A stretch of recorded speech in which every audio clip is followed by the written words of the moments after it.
The scalding coffee splattered across her beige silk blouse.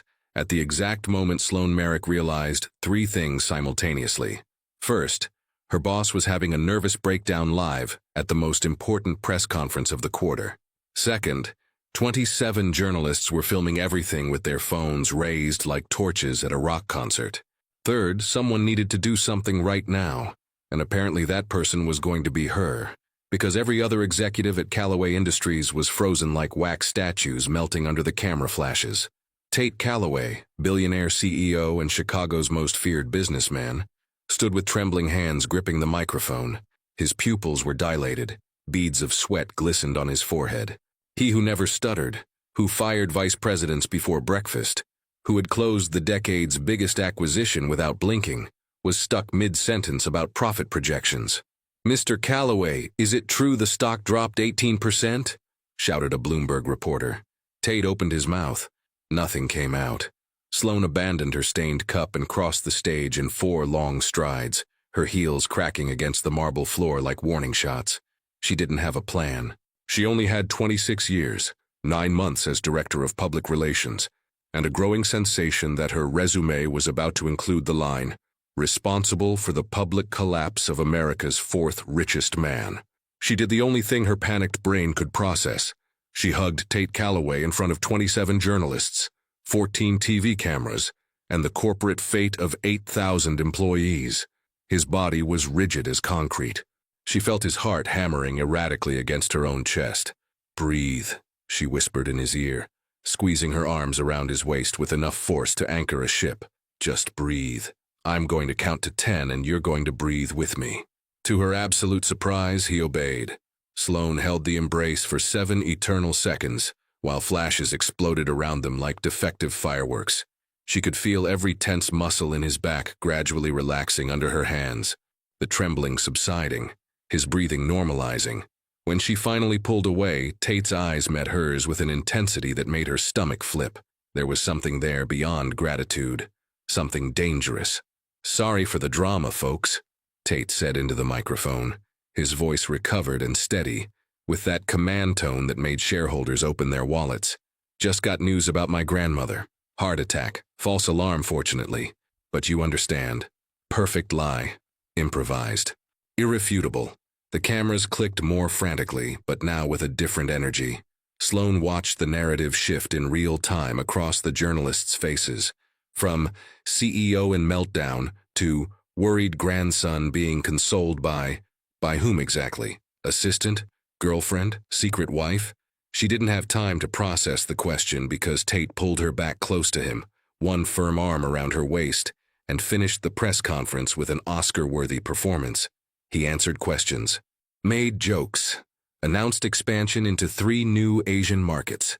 40 minutes later, Sloane was in her office trying to remove coffee stains from her blouse when her phone started vibrating with the intensity of a magnitude 6 earthquake. 17 text messages, 43 Twitter notifications, 8 missed calls from her mother. She opened the first link with trembling fingers. Billionaire Tate Callaway weds in intimate ceremony during press conference. The phone slipped from her hand and hit the carpet with a dull thud. Sloane grabbed her phone with shaking hands and scrolled. The photo was everywhere. Her embracing Tate, the two of them in a close-up so intimate it looked like they'd been photographed during private wedding vows. The angle perfectly captured his arm around her waist, her hand on the nape of his neck, their foreheads almost touching. It looked exactly like what it wasn't. She dialed his executive assistant's number with fingers that wouldn't stay still. "I need to speak with him now. It's about the news, about the photos, about the monumental catastrophe that—" "Ms. Merrick is online too, Mr. Callaway." Patricia's calm voice interrupted. Click.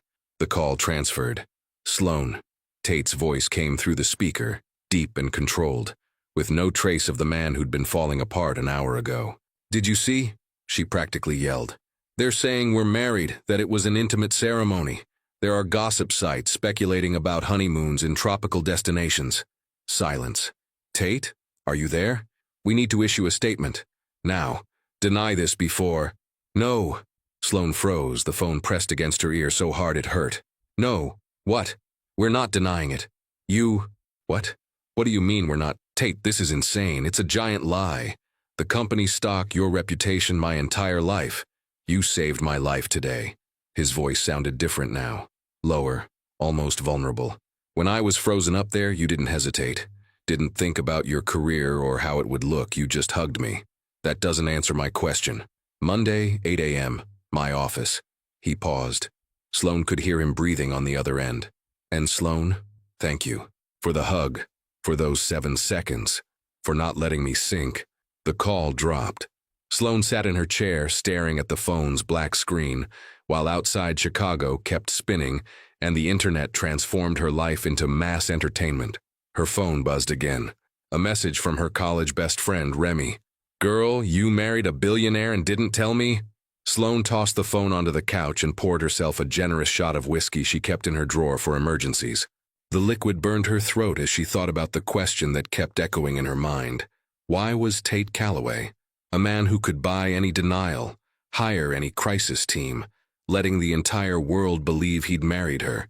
And why was an absurd, irrational, and completely inconvenient part of Sloan, secretly hoping the answer was something beyond corporate strategy? She took another sip of whiskey and looked at her reflection in the window. Outside, Chicago's lights blinked like electronic paparazzi, all waiting for the next headline. Sloan had until Monday to figure out if she was about to star in a corporate fairy tale or become the biggest joke in public relations history. The whiskey suggested it was 50-50 odds for each.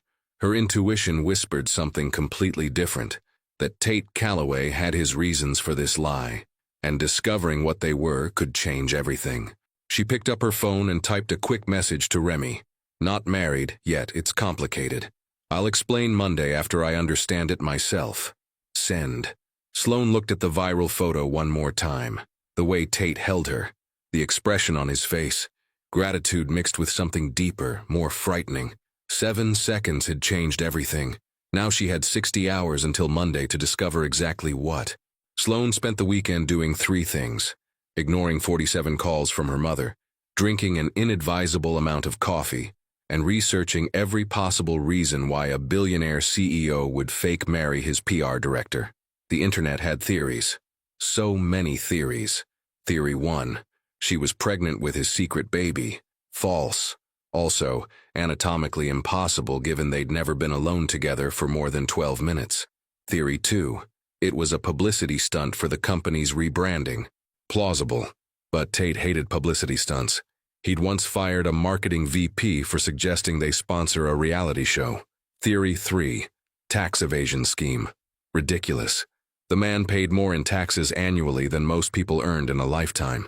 By Sunday night, Sloan had compiled a 17-page document titled, Why My Boss is Ruining My Life, a comprehensive analysis, and consumed enough espresso to fuel a small aircraft. Monday morning arrived with the subtlety of a sledgehammer. She stood outside Tate's office at 7:53 a.m., wearing her sharpest navy suit-like armor, and clutching a leather portfolio that contained her 17-page document, her resignation letter, just in case, and a pack of antacids, definitely necessary. Patricia, Tate's assistant, gave her a sympathetic smile that somehow made everything worse. He's expecting you. And Ms. Merrick? Patricia lowered her voice. Congratulations on the wedding. My niece thinks you two are the most romantic couple she's ever seen. Sloane's eye twitched. We're not actually. Go on in, dear. She pushed through the mahogany doors into Tate's office, which occupied the entire top-floor corner and had windows overlooking Chicago like he owned the sky itself, which, given his net worth, he probably could. Tate stood by the window, hands in his pockets, looking infuriatingly calm in a charcoal suit that probably cost more than her car. He turned when she entered, and for a moment, just a flash, she saw something uncertain cross his face. Then it was gone, replaced by his usual unreadable expression. Sloan, thank you for coming. You summoned me. It's not like I had a choice. She dropped her portfolio on his conference table with more force than necessary.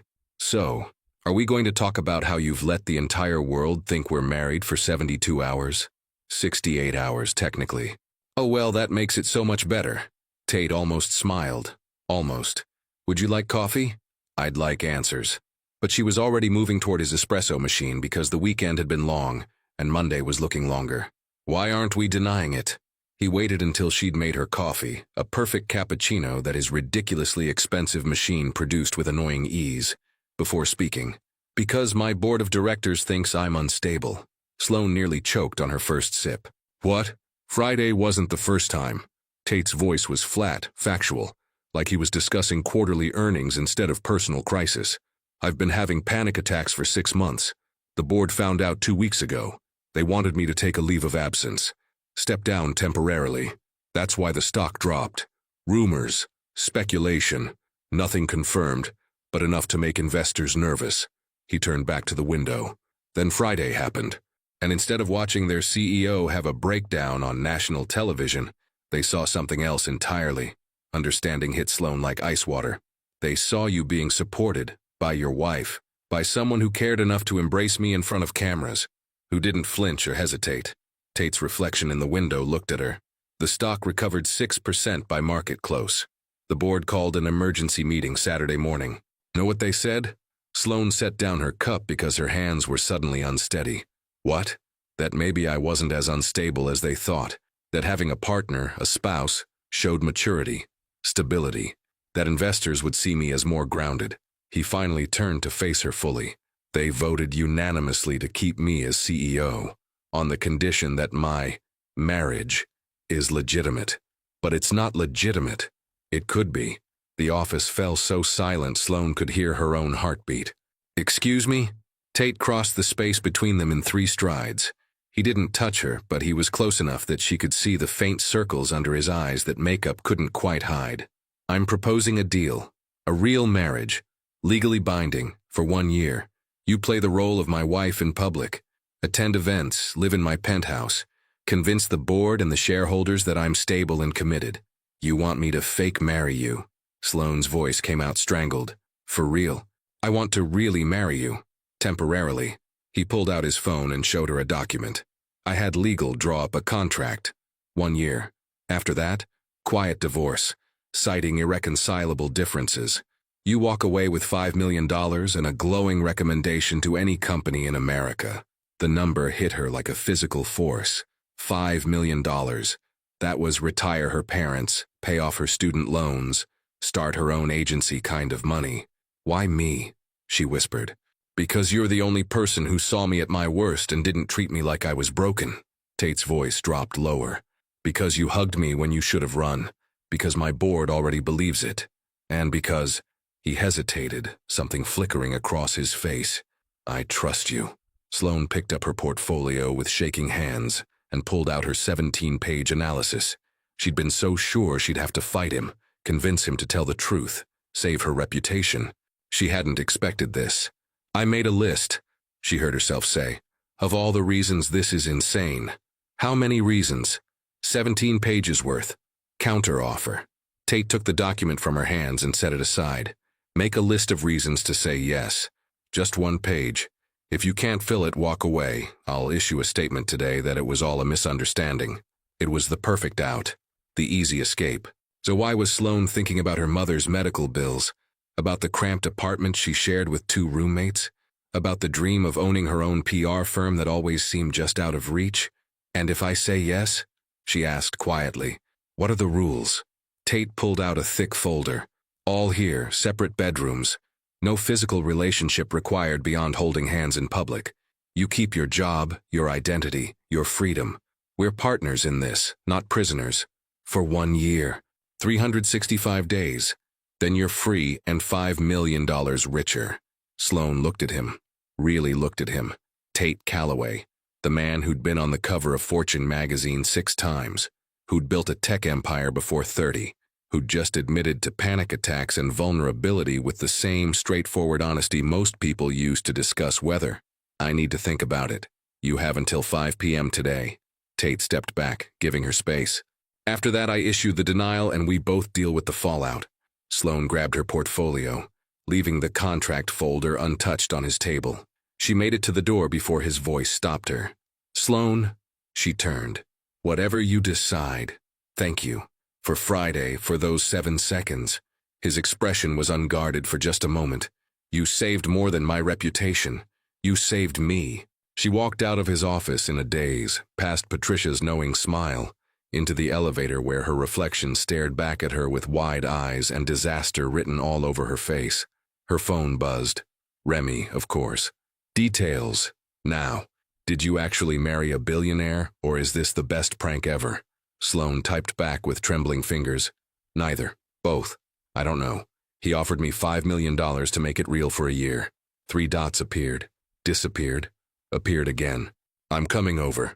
Don't make any decisions without me. Bring wine. Sloane looked at her watch.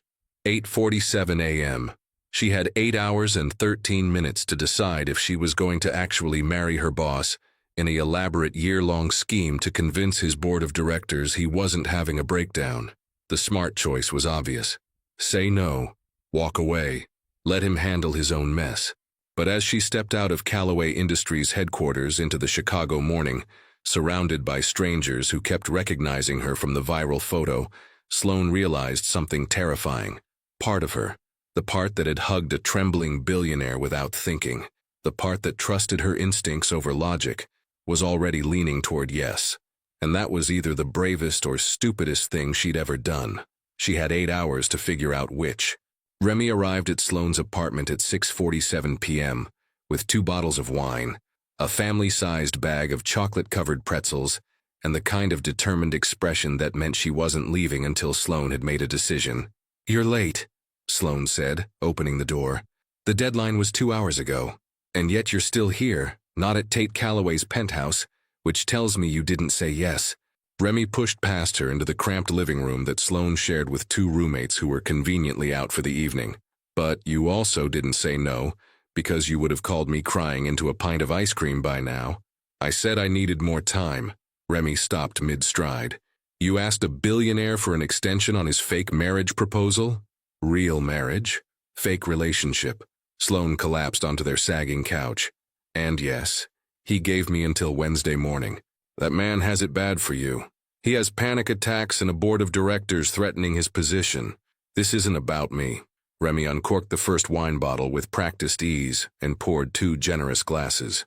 "Sweetie, a man who's willing to wait 48 extra hours for an answer to a business proposal that's bleeding him money and reputation, that's not just strategy, that's interest." Sloane accepted the wine glass and took a long sip. She'd spent the day in her office staring at the contract Tate had sent via encrypted email. 63 pages of legal language that boiled down to, "Marry me for money and pretend you don't hate it," except the part where she might not have to pretend was becoming the problem. "Let me see it," Remy demanded, settling beside her.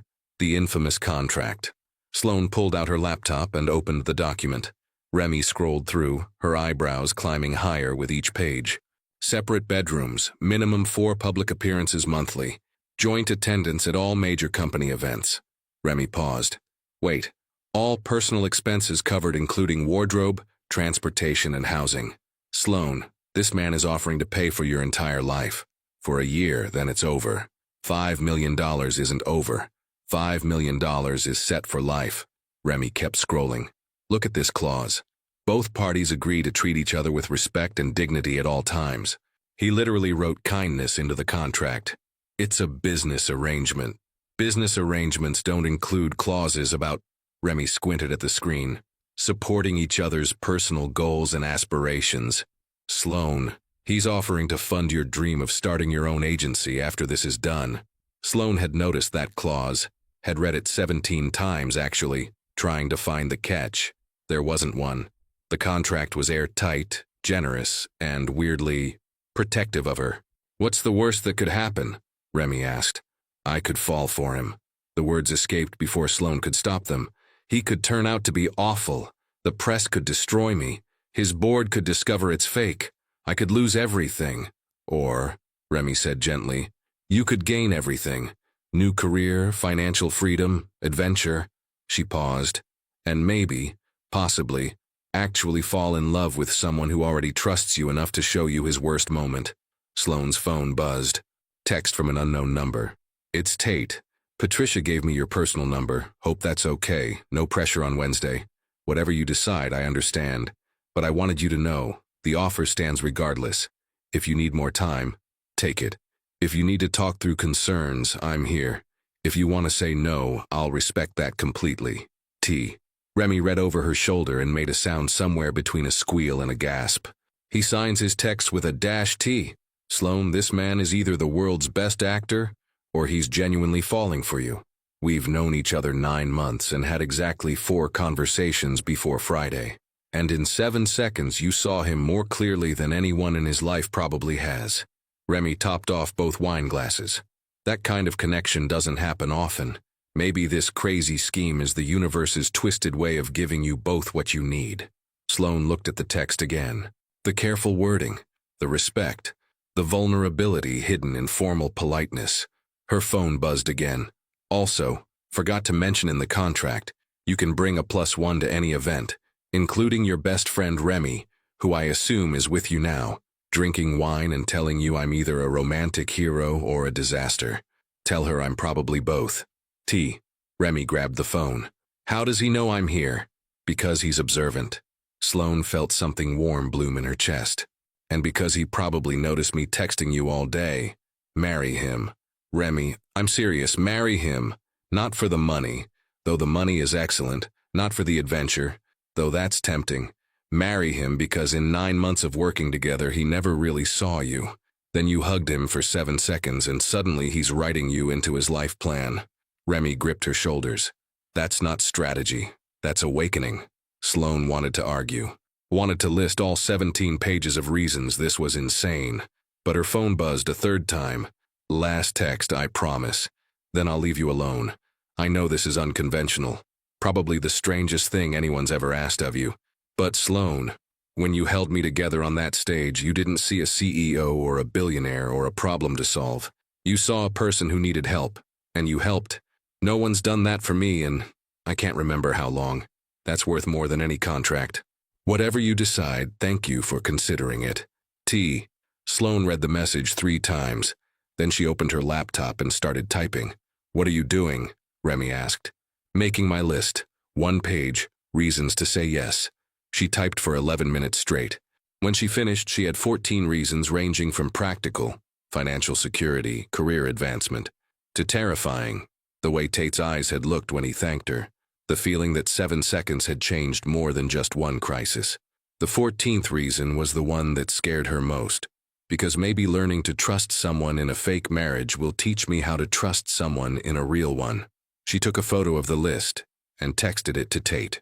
See you Wednesday morning, 8 a.m. Your office, bring the paperwork. And Tate, we're going to need to add a clause about honesty. If this is going to work, even fake, we tell each other the truth, always. No more hiding panic attacks or pretending everything's fine. Deal? The response came in 30 seconds.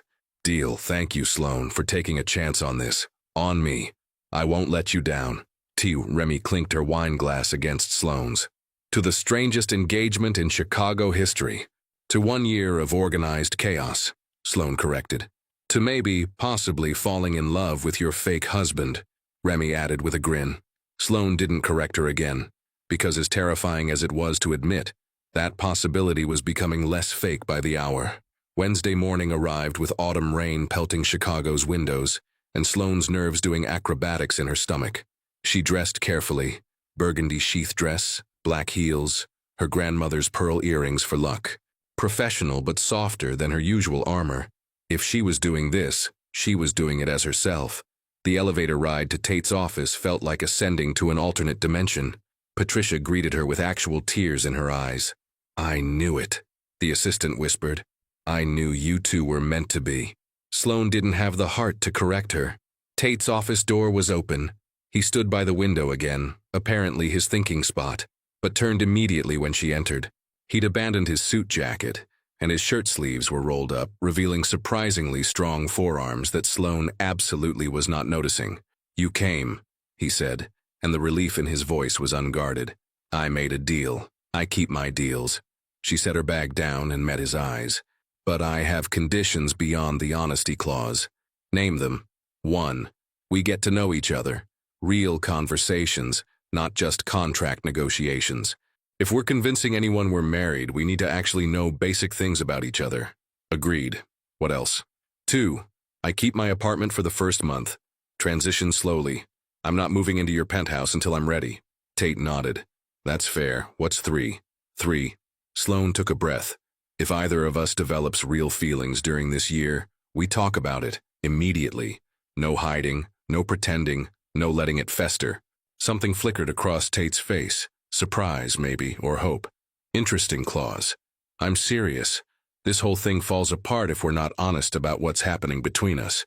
Agreed. He crossed to his desk and pulled out the revised contract. Now 71 pages. I added your honesty clause in all 3 conditions. Anything else?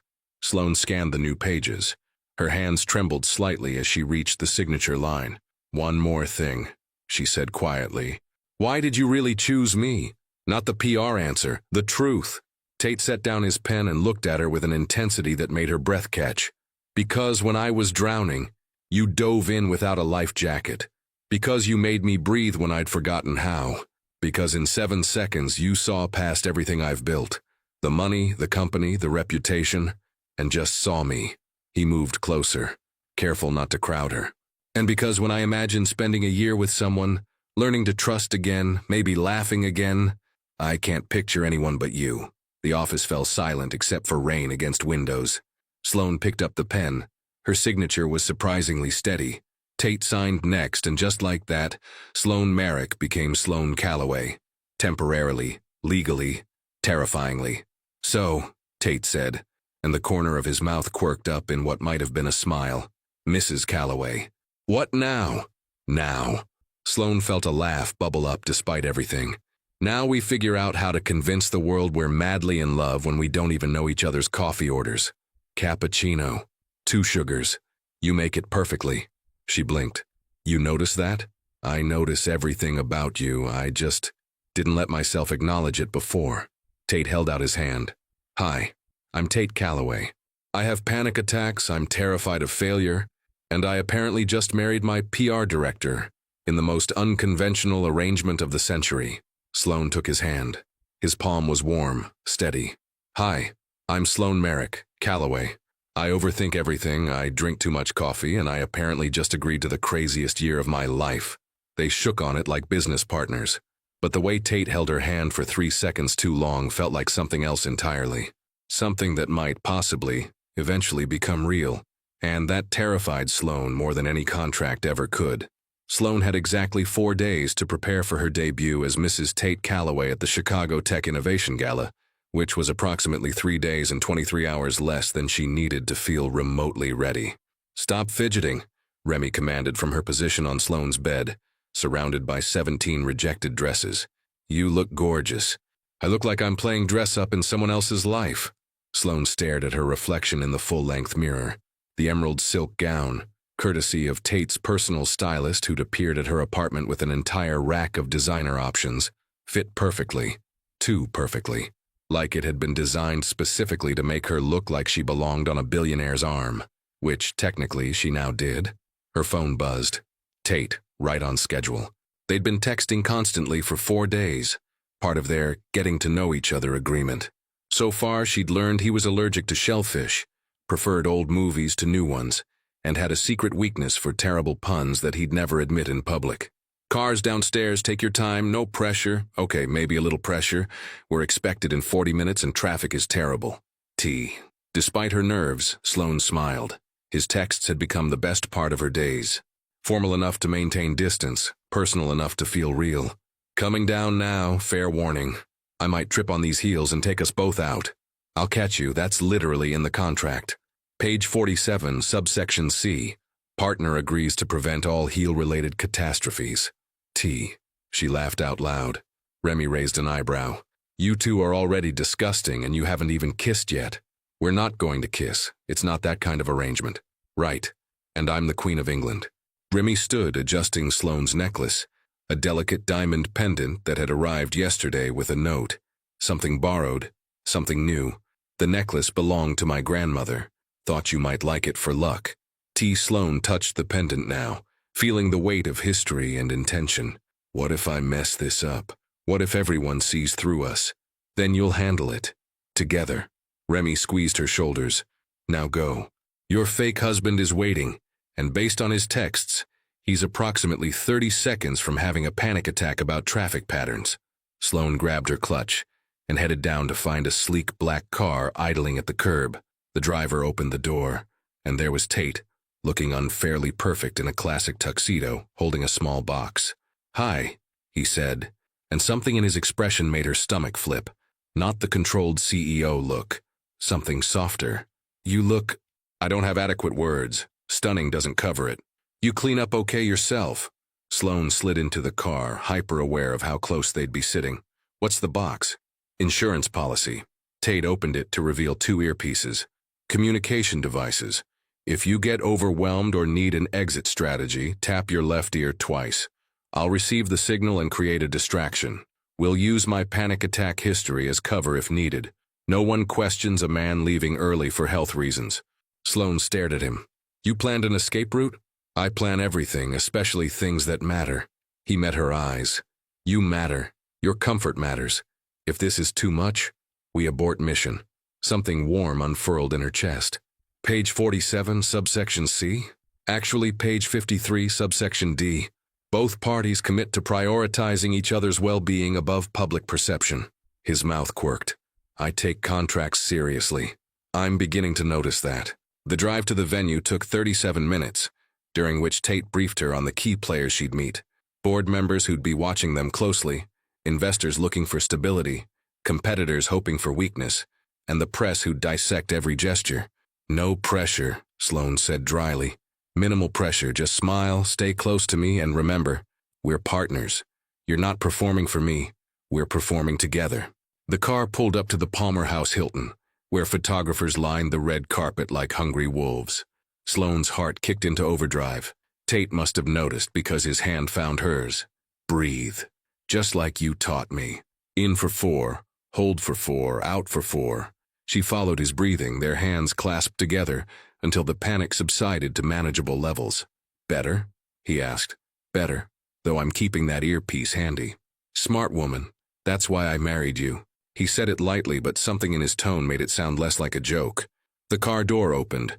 Cameras flashed like lightning. Tate stepped out first, then turned and offered his hand with a smile that looked genuine enough to fool even Sloane, who knew better. She took his hand and emerged into the chaos. The cameras went absolutely wild. "Mr. Calloway, is it true you've been married for weeks?" "Mrs. Calloway, how did you two meet?" "Tate, what does your grandmother think of the marriage?" Tate kept his hand on the small of Sloane's back, warm, steady, grounding, as they moved down the carpet. He stopped for photos, pulling her close with practiced ease. To anyone watching, they looked like a couple who'd been together for years, not days. "You're good at this," she murmured during a brief pause between photographers. "I'm good at pretending everything's fine." He smiled for another camera. "You're good at making it actually feel fine. There's a difference." They made it inside to the ballroom, which was decorated like someone had stolen a constellation and pinned it to the ceiling. Crystal chandeliers, white roses everywhere, and approximately 400 people in formal wear, all of whom turned to stare when they entered. "Showtime," Tate whispered. What followed was a masterclass in social performance. Tate introduced her to board members with genuine warmth, his hand never leaving her waist. He laughed at appropriate moments, included her in conversations naturally, and somehow made "my wife" sound both casual and reverent. Sloane found herself relaxing into the role.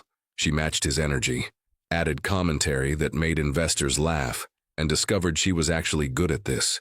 Not the performance part, the partnership part. They moved through the crowd like a choreographed dance neither had practiced, until Gregory Hartman, board chairman and known skeptic, cornered them by the champagne fountain. "Calloway, Mrs. Calloway." His smile didn't reach his eyes. "Quite the whirlwind romance.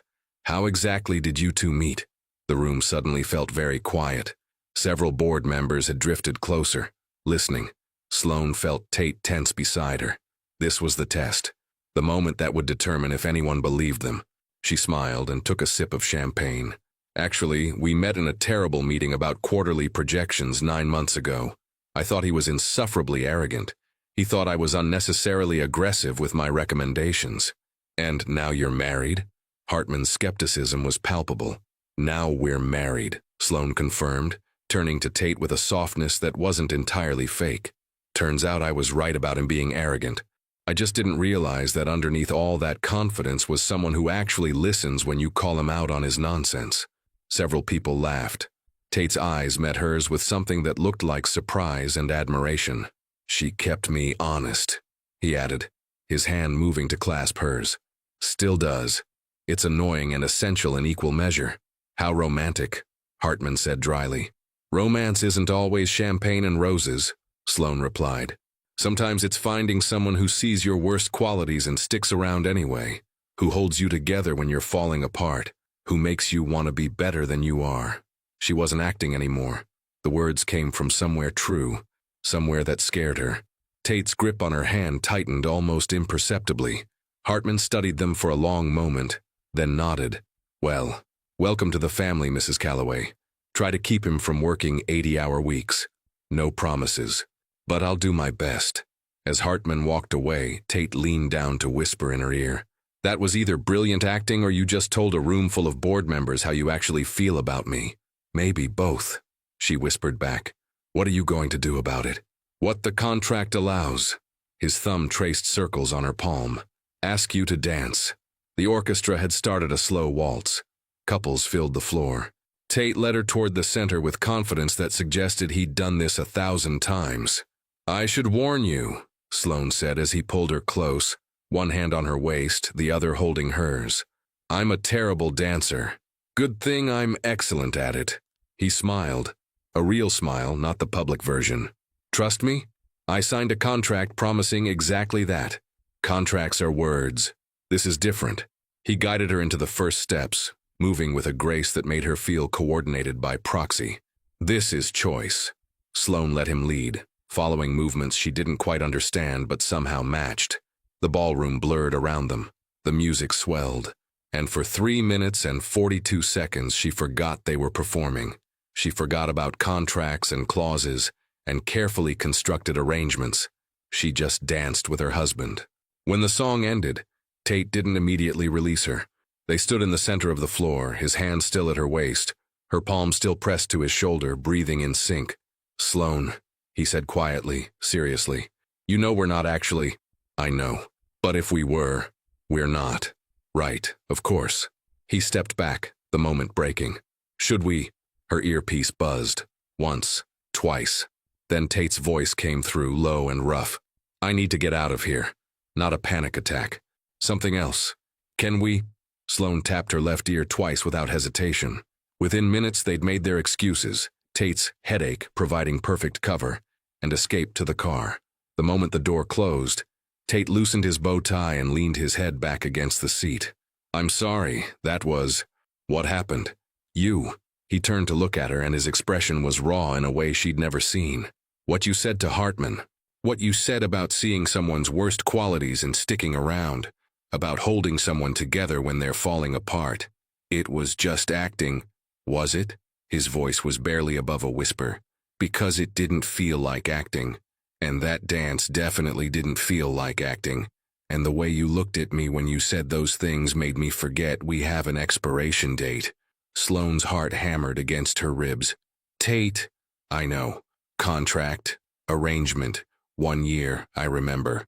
He ran a hand through his hair, destroying its perfect style. "But we agreed on honesty, right? Clause about discussing real feelings? We're 4 days in." "I know, which is why this is terrifying." He met her eyes. "Because in 4 days, you've made me feel more seen, more understood, more alive than I've felt in years. And I don't know what to do with that."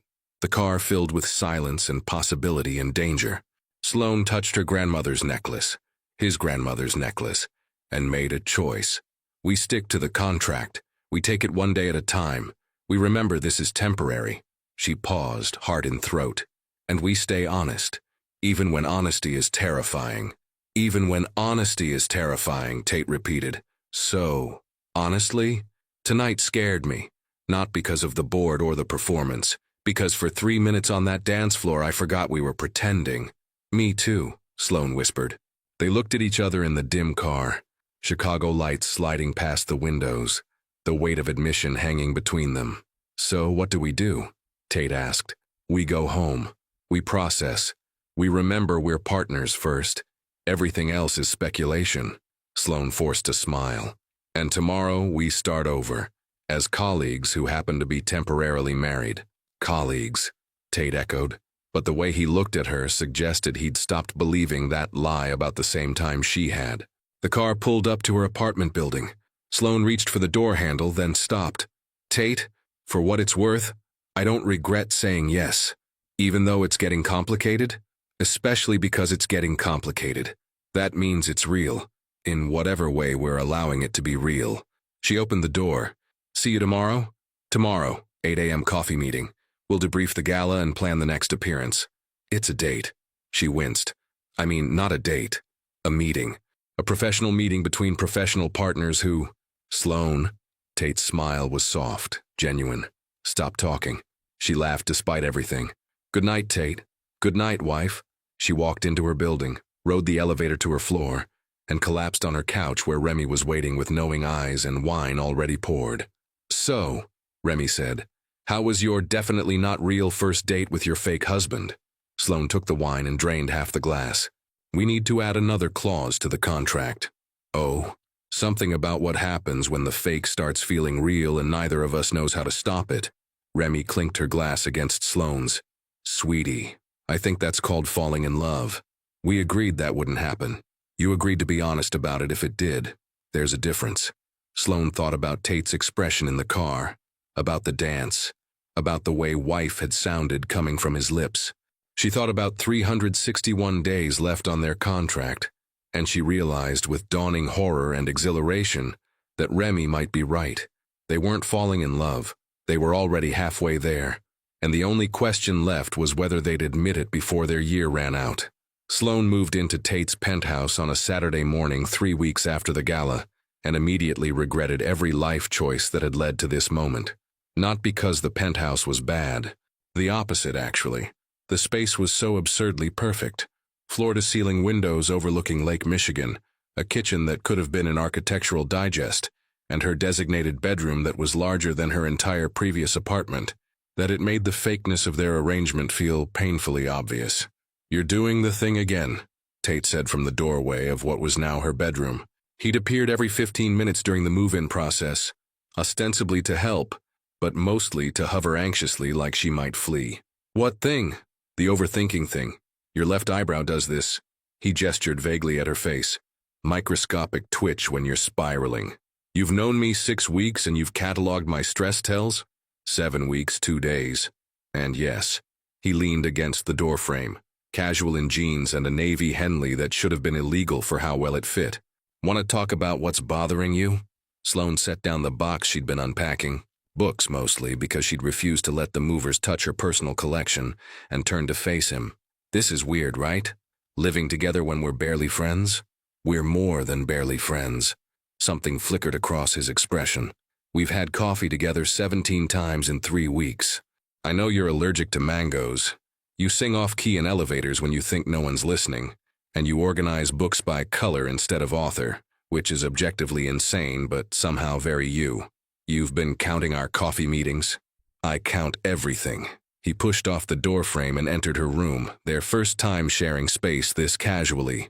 It helps with the anxiety. Numbers are predictable, unlike people, unlike this situation. Sloane softened. In 3 weeks, she'd learned that Tate's panic attacks came with warning signs: excessive organizing, compulsive counting, withdrawal into numbers and patterns. He was doing it now, which meant he was as unsettled as she was. Hey, she said gently, we're okay. This is just an adjustment period. Is it? He met her eyes. Because I keep waiting for this to get easier, for living together to feel less like I'm constantly aware of where you are, what you're doing, whether you're comfortable. He ran a hand through his hair, his nervous tell. Instead, it's getting harder. You're 3 rooms away and I can hear when you laugh at something on your phone. You use lavender soap and now the whole penthouse smells like you. And this morning you made coffee and left a cup on the counter with a note that said, for the grumpy CEO with a smiley face, and I. He stopped abruptly. You what? Sloane's heart was doing acrobatics. I kept the note. It's in my office drawer, which is pathetic and not at all what colleagues who happen to be temporarily married should do. The air between them felt charged, dangerous. We need rules. Sloane said, though her voice came out shakier than intended. Living together rules, beyond the contract. Like what? Like knock before entering each other's bedrooms. Give each other space. Don't do thoughtful things that blur the lines between fake and real. Too late for that last one. Tate's smile was rueful. I already ordered your favorite breakfast pastries from that bakery in Lincoln Park. They're in the kitchen. Weekly standing order. Tate, I know, I'm making this harder, but I don't know how to stop. He moved closer, close enough that she could see the exhaustion under his eyes, the vulnerability he usually hid so well. You're supposed to be my solution, Sloane. My stability. Instead, you're becoming my favorite chaos. Before she could respond, before she could do something stupid like close the distance between them, his phone buzzed. He glanced at it, and his expression shuddered. Board emergency. They've called a meeting for Monday morning. Something about investor concerns. Related to us? Probably. Gregory Hartman's been digging into our marriage timeline. If he finds inconsistencies, then we give him consistency. Sloane's brain shifted into PR mode, grateful for the distraction. We need a story, a complete narrative. How we met, how we fell in love, why we married so quickly. Every detail aligned. How do we do that? We spend the weekend getting to know each other, really knowing each other. Not surface-level facts, but the deep stuff. The things a real couple would know after months of dating. Tate considered this. Like an intensive marriage boot camp. Exactly. And we start now. She grabbed her phone. First question. What's your biggest fear? Not the panic attacks, what you're afraid of underneath those. He didn't hesitate. Failing everyone who depends on me. 8,000 employees, countless investors. My family's legacy. If I fall apart, they all fall with me. The rawness in his voice made her chest ache. That's a lot of weight for one person. That's what the panic attacks are really about. Not the pressure itself, but the terror of not being enough to handle it. He looked at her. Your turn, biggest fear? Trusting someone completely and discovering they were just using me for what I could give them. The words came out before she could stop them. I've been the useful one before. The person who solves problems and manages crises, but isn't worth staying for once the crisis passes. Understanding lit Tate's eyes. Is that why you're so convinced this is temporary? Not because of the contract, but because you don't believe I'd choose you otherwise? Sloane felt exposed, raw. We should keep going. Next question. No. Tate's voice was firm. We're staying here. On this answer. Because you need to understand something, Sloane. You're not just useful to me. He searched for words. You're the first person in years who makes me feel like I can breathe. Who sees past the CEO title to the person underneath. Who doesn't need me to be perfect or impressive or always in control. That's just because I hugged you when you were having a breakdown. That's because you're you. Brilliant, stubborn, funny, honest you. The breakdown just gave me permission to stop pretending I didn't notice.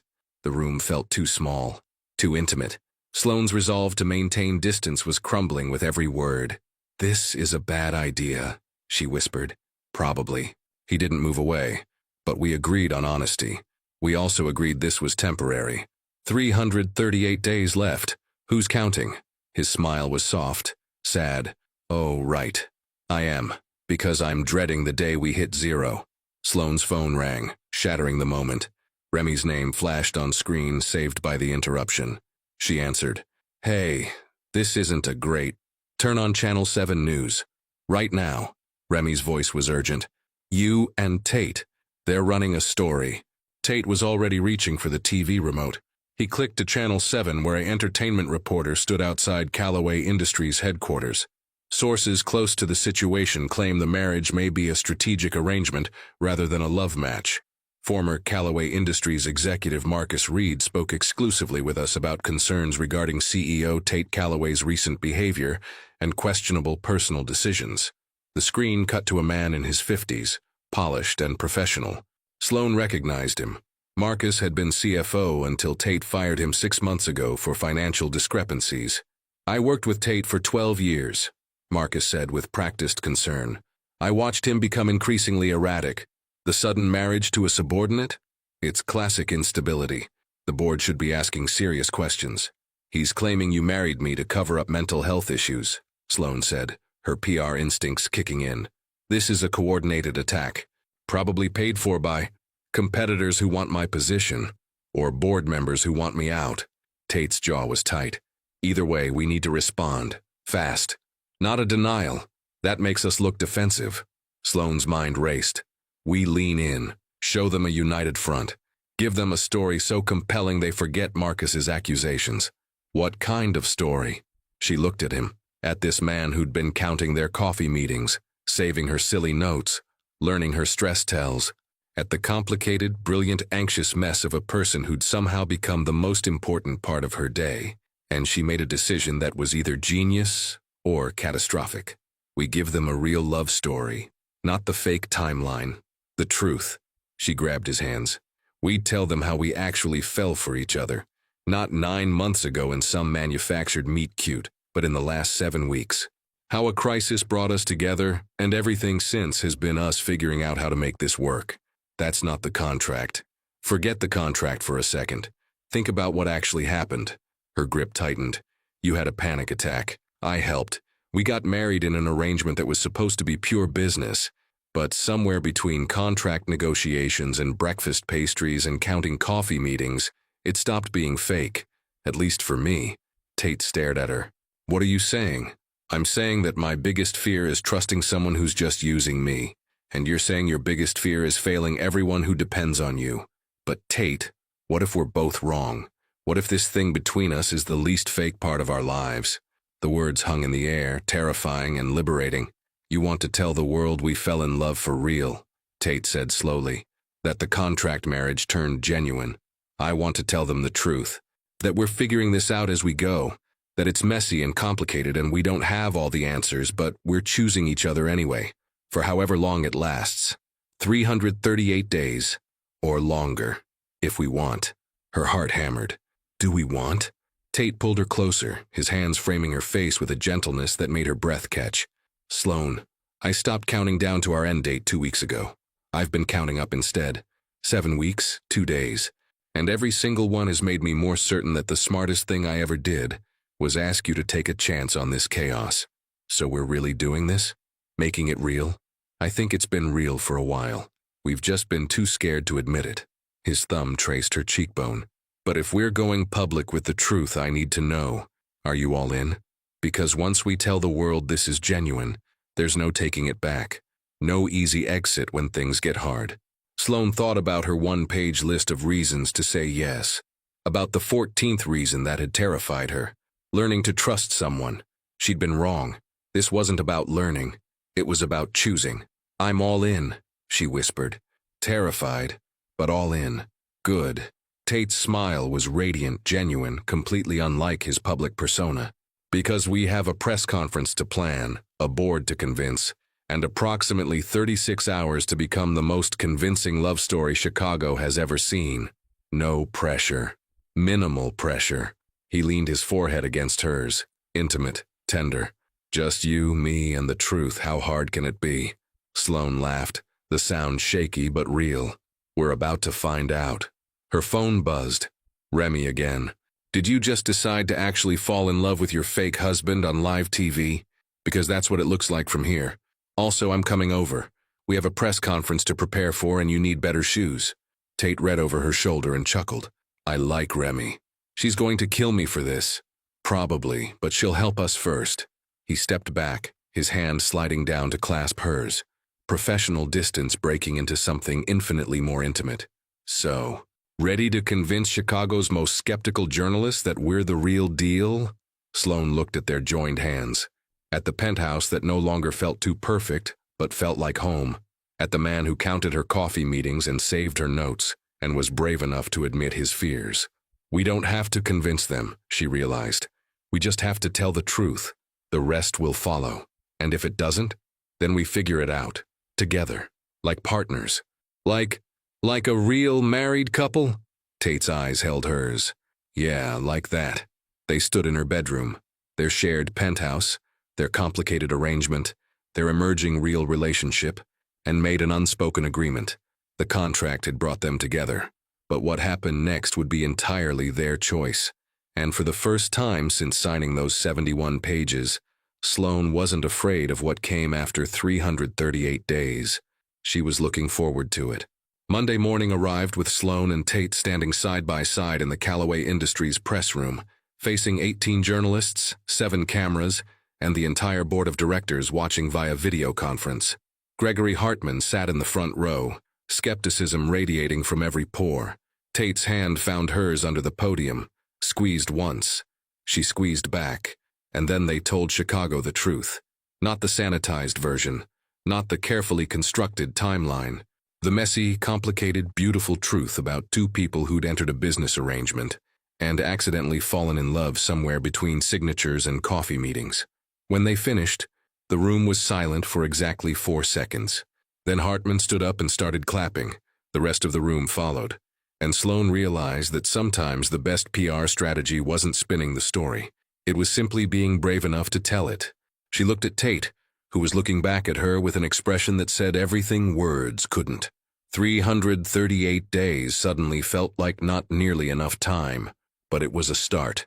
And for 2 people learning to trust again, a start was everything. 365 days arrived on a Tuesday. Sloan woke up in the penthouse bedroom she'd been meaning to move out of for 11 months. The separate bedroom clause that had become irrelevant somewhere around month 3, when she'd started falling asleep on Tate's couch during movie nights, and he'd started leaving her notes on her pillow that said things like, "Good morning, wife, coffee's ready." So am I. Ready for what, he'd never specified. But the implication was becoming harder to ignore. Today was the last day of their contract. Tomorrow, according to page 71, section 12, subsection F, they could file for divorce with no penalties, no questions, and $5 million transferred to her account as promised. Her phone buzzed. Tate, obviously. "Coffee's ready. So are the divorce papers. Meet me in the kitchen, we should probably talk." T. Sloan's stomach dropped. The divorce papers. Right, because that's what this had always been about. A year-long arrangement with a predetermined ending. The fact that she'd fallen completely, irreversibly in love with her temporary husband was just an unfortunate complication. She dressed in jeans and one of Tate's hoodies she'd stolen months ago, which he'd pretended not to notice while buying her 3 more in different colors. Then she padded barefoot to the kitchen where Tate stood by the window, coffee mug in hand, looking at the lake like it held answers. He'd clearly been awake for hours. His hair was disheveled in a way that meant he'd been running his hands through it. The counting hadn't been enough to calm his anxiety this time. "Hi," she said softly. He turned, and the expression on his face made her heart crack. Relief and anguish and something that looked like hope struggling against resignation. "Hi." He gestured to the counter where 2 coffee mugs sat beside a folder. "Made your cappuccino. 2 sugars. The way you've taken it for 365 days. You counted." "I always count." He smiled, but it didn't reach his eyes. "Especially the important things." Sloan took the coffee and sat at the kitchen island, deliberately not looking at the folder. "So, divorce papers. Required by contract. Legally binding dissolution of our arrangement." Tate's voice was carefully neutral, his CEO mask firmly in place. "I had them drawn up last week. Everything's in order. You sign, I sign, we file, and by this time next month you'll be Sloan Merrick again." "Just like that. Just like that." He paused. "The money transfers automatically once the papers are filed. $5 million as agreed.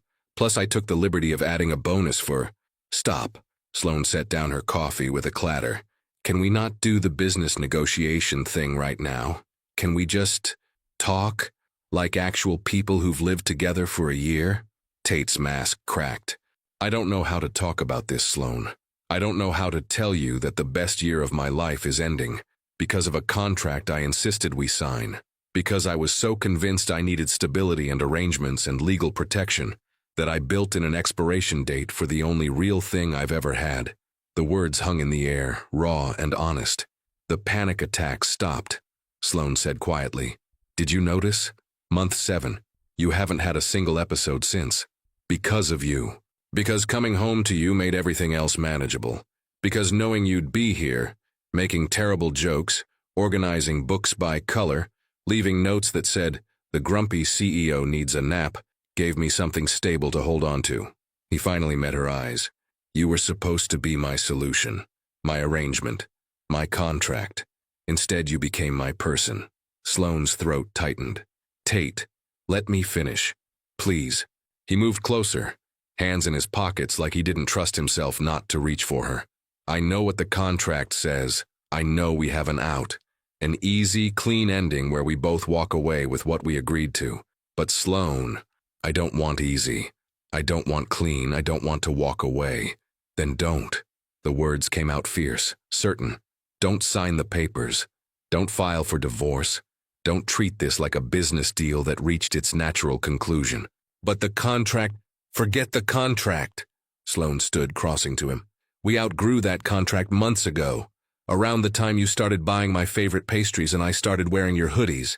Around the time we stopped sleeping in separate bedrooms because falling asleep together felt more natural than being apart. Around the time I love you became the thing we said without saying it every single day. Tate's breath caught. You've never actually said it. The words. I've been waiting for a year to hear you say it. Because I was terrified. Because the contract had an end date and I didn't want to love someone I was scheduled to lose. She grabbed his hands, pulled them from his pockets. But I do. Love you. Completely. Inconveniently. Permanently. And I'm done pretending the contract matters more than what we actually built. So what are you saying? I'm saying rip up the divorce papers. I'm saying we renegotiate. No more expiration dates. No more clauses about separation and dissolution. Just us choosing each other. For as long as we both want this. Tate stared at her, and for the first time since she'd known him, he looked completely undone. You want to stay married? For real? I want to stay married. I want to wake up to your terrible puns. I want to help you through panic attacks if they come back. I want to argue about whether books should be organized by color or author. I want everything we've been doing except without the fear that it's ending. She squeezed his hands. I want you, Tate. Not your money. Not your stability. Not your perfect penthouse. Just you. The brilliant, anxious, thoughtful man who counts coffee meetings and saves silly notes and learned how to breathe again because I taught him. The silence stretched for 3 heartbeats. Then Tate moved. One hand slid to the back of her neck, the other to her waist, and he pulled her close with a desperation that spoke of a year of careful restraint finally breaking. Can I kiss you? He whispered against her lips. We never did that. Saved it. Kept it off limits. But if we're doing this, really doing this, I need to kiss my wife. Yes, Sloane breathed. Please, yes. Their first kiss was nothing like the practiced performance touches they'd perfected for public appearances. It was messy and real and tasted like coffee and relief and a year of wanting. Tate kissed her like she was oxygen, and he'd been holding his breath for 365 days. When they finally broke apart, both breathless, he rested his forehead against hers. I love you, he said. Clear, certain, no hesitation. I've loved you since you hugged me on that stage. Since you made me count breaths and convinced me I wasn't broken. Since you moved into this penthouse and made it feel like home instead of just expensive real estate. I love you, Sloane. Without contract clauses or expiration dates.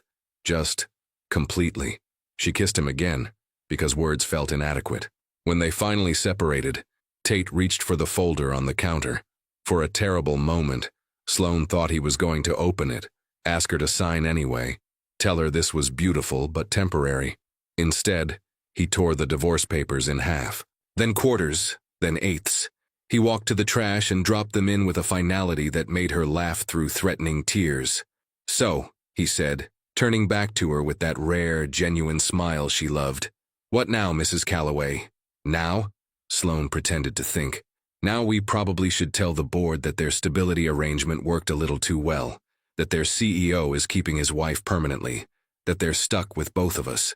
Hartman's going to take credit for the whole thing. Probably. Are you okay with that? I'm okay with anything that means I get to keep you. Tate pulled her close again, like he couldn't quite believe she was real. Fair warning, I'm going to be insufferably romantic now. Weekly date nights, anniversary celebrations for ridiculous milestones, probably embarrassing public displays of affection. I can handle it, as long as you can handle me reorganizing your entire office by color. Absolutely not. That's where I draw the line. The office stays organized logically. We'll negotiate. We'll negotiate, he agreed. Then, softer. We're really doing this? No contracts? No safety nets? We're really doing this. Just trust. Just us. Just choosing each other every day until we're old and arguing about book organization in some retirement home. That sounds perfect. Tate kissed her forehead. her cheeks, her lips. Absolutely perfect. Sloane's phone buzzed. She ignored it. It buzzed again, and again. With a sigh, she checked it. 17 messages from Remy, escalating from curious to frantic. The most recent: Sloane Marie Calloway, if you don't tell me what happened, I'm coming over and I'm bringing tactical equipment. Sloane laughed and typed back. Changed my name legally last month. Staying married, ripped up divorce papers. Currently kissing my husband. Send help. I've become a romance novel cliché. Response came in seconds. Finally. I've been waiting for this since day one. Congratulations on figuring out what everyone else already knew. Dinner tonight to celebrate? I'll bring champagne. Remy wants to celebrate, Sloane told Tate. Apparently she's been waiting for this since day one. Smart woman. I should give her a raise for having more sense than both of us combined. She doesn't work for you. Not yet, but I'm thinking of hiring a VP of Relationship Prophecy. She seems qualified. Sloane swatted his arm. You're ridiculous. You love it. I really do. She looked around the penthouse, their home, no longer temporary, at the man she'd married in a contract and chosen in love, at the future stretching ahead without expiration dates or exit clauses. So what's our story now? How do we explain to everyone that the arrangement became real? We tell them the truth. That a crisis brought us together. A contract kept us together, but we stayed together because somewhere between signatures and coffee meetings, we fell in love. Tate's smile was soft, genuine. That the fake became real the moment we stopped pretending. When did we stop pretending? For me, day 4, the gala, when you looked at me during that dance and I forgot we had an ending. For me, day 1, when you asked for more time to decide instead of demanding an immediate answer. When you showed me that kindness mattered more than contracts. They stood in their kitchen, sunlight streaming through windows, coffee getting cold, divorce papers shredded in the trash, and an entire future ahead of them. One more question, Tate said. The $5 million, it's still yours, contract fulfilled. Do you want? Donate it. Sloane didn't hesitate. To mental health organizations, panic attack research, resources for people who need help but can't afford it. Use it to help others the way I tried to help you. Tate looked at her with something that might have been awe. Have I mentioned that I love you? Once or twice, but I'm happy to hear it again. I love you, Sloane Calloway. My wife, my partner, my favorite chaos, my person. I love you too, Tate, my husband, my grumpy CEO, my home. He kissed her again, and this time it felt like a promise. Not the contract kind with clauses and contingencies. The real kind. The forever kind. The kind that didn't need signatures because it was written in every choice they made. Every morning they woke up together. Every moment they chose each other. Later, when Remy arrived with champagne and knowing looks. When they called the board to deliver the news that the Calloways were staying married indefinitely. When social media exploded with headlines about Chicago's favorite fake-turned-real romance, Sloane would think about that first hug. 7 seconds that changed everything. 7 seconds that led to 365 days. That led to forever. She'd walked into a crisis with no plan except to help someone who was drowning. She'd signed a contract expecting a business arrangement and a clean exit. Instead, she'd found partnership, trust, love, home. And as Tate pulled her onto the couch for their 1,000-and-something movie night, as she curled into his side like she belonged there, because she did, as he pressed a kiss to her temple and whispered, "Thank you for not signing the papers," Sloane realized something. The best stories don't follow contracts, they follow hearts brave enough to rewrite the ending. And their story? It was just beginning. Duologue. 2 years later, Sloane Calloway stood in front of a different press conference, this time for the grand opening of her own PR firm, Merrick Communications, funded by a generous investor who happened to be her husband. Tate sat in the front row, grinning like she'd hung the moon. A reporter raised her hand. "Mrs. Calloway, is it true that your marriage started as a business arrangement?" Sloane looked at Tate, who winked. "It's true," she said. "We signed a contract for 1 year. Had divorce papers ready on day 365. But somewhere between signatures and falling in love, we realized something. The best partnerships aren't about contracts. They're about choosing each other, every single day, for as long as you both want it." "And how long do you want it?" the reporter pressed. Tate stood up, moved to the podium, and took Sloane's hand. Forever, he said. We want it forever. The room erupted in applause. And Sloane, who'd spent her career managing other people's stories, finally had the best story of all, her own. The end.